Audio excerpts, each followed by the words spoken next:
Jeg hedder Maja, og jeg er konsulent i DGI Storstrømmen og skal være med til at certificere alle dagplejerne i Næstved Kommune her i 2017 og 2018. Og det betyder simpelthen, at dit barns dagplejer bliver uddannet til at få endnu mere idræt, leg og bevægelse ind i børnenes hverdag med fokus på glæde og begejstring. Så er vi klar. Whee!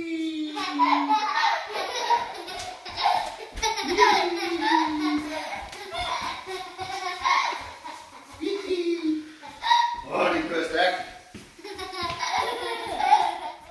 Jamen det giver da en indre glæde. Ved at se børnene bliver glade, så bliver man jo også selv glad. Og se, at de ting, man laver, det fungerer. At børnene udvikler sig sprogligt, motorisk. Det er jo en tilfredsstillelse ved ens arbejde, at man kan se, at det virker, de ting, man gør.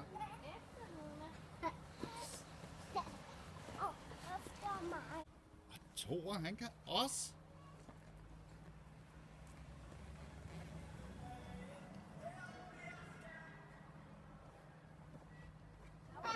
Flot, Thor!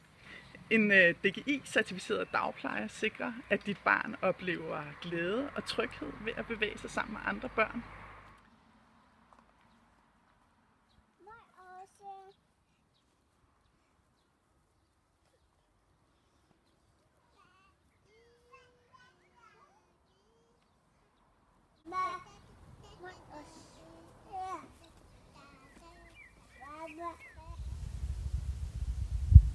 Jesper, hvordan arbejder I med at gøre børnene mere selvhjulpende i dagplejen?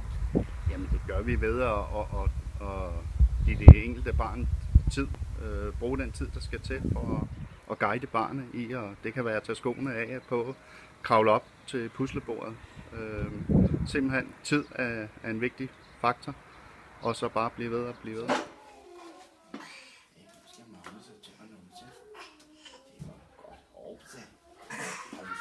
Op, ja.